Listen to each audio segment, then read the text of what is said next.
Today we're going to be talking about the 7 principles of spiritualism and what they mean to us.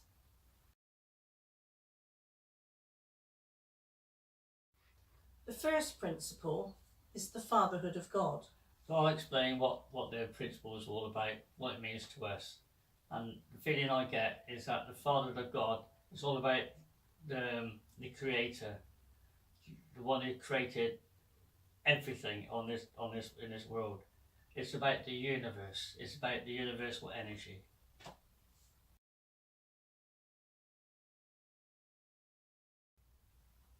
The second principle is the Brotherhood of Man. Again, it can relate to the Bible if you wish. It's all about treating your neighbour as an equal, treating everyone how you would like to be treated yourself. And it's all about looking out for other people and doing your best for others along your journey.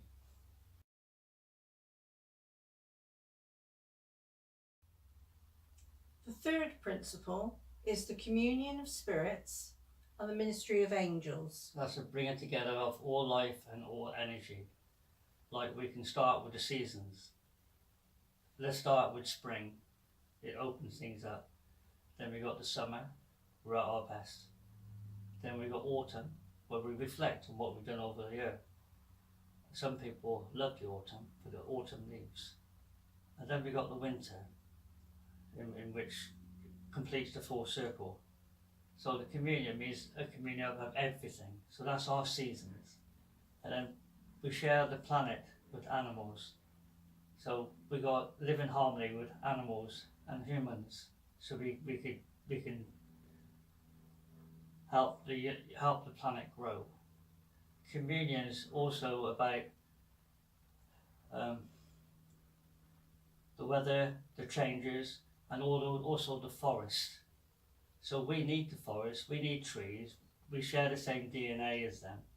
So therefore we're all as one, and we just got to realise this in a big way, that the communion means we're connected with everything, every living thing.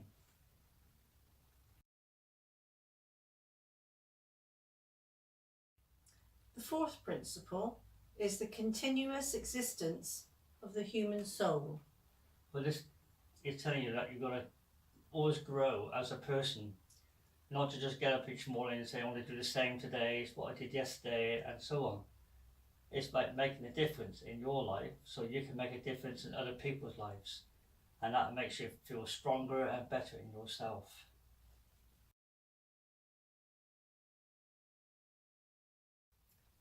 The fifth principle is personal responsibility. Now, I love this fifth principle. It can reflect on a lot of things, but I often reflect on a track of music that was in a chart many years ago called The Man in the Mirror. The person who actually sang it is now in the spirit world, which I would say is Michael Jackson. And the lyrics to that particular song was absolutely amazing. It's telling you not to look at the person next to you, but to look at yourself.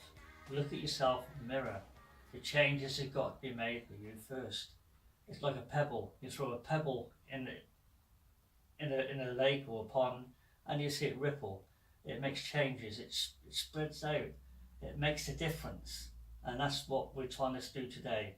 Is to let people realise that it starts with us. So personal responsibility is what it says. It starts with you. Start looking at yourself and looking at what we can do today to make a change. Not just for you and your neighbour and friends, but as you say, for the universe itself. Because we are going through climate changes now, and animals are suffering, people are starting to suffer, and we've got to work together. And that's what this is all about.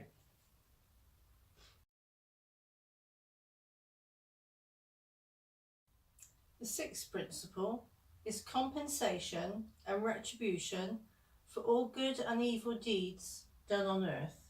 Okay, we come into this world with nothing, and we learn lessons, and during our journey, we have ups and downs, and it comes to a time where, because we picked up on knowledge, we then pass that knowledge on to the next realm, if you like.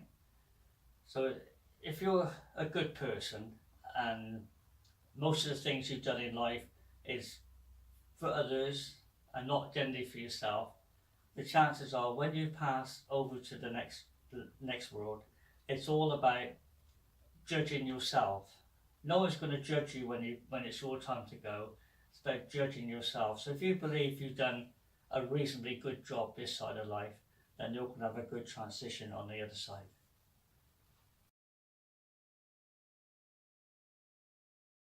The seventh principle is eternal progress open to every human soul. Right, this is all about telling us not to judge people. Like, over the years, we've had certain people attacking, you could say, Jews, if you like, which is wrong. And you could say people attack people for their colour, for their race, and because they're slightly different. Now, this is all about treating everybody the same and not judging what other people are going through, because everyone's got their own story to tell, and there's a reason why people are like what they are. We just got to accept people for who they are and allow them to grow. There may be some people who's brought up in communities that they feel it's only right that you've got to defend and look after yourself. But then if these people were shown the ways going forward, how it affects other people, then they grow as a person. So then they draw the line and say, well, I'm not going to do it anymore because I know it has consequences. It's upsetting this lady, it's upsetting these people. It has consequences. And therefore they know they have to change. By changing, makes their life much greater and much better, and their soul grows.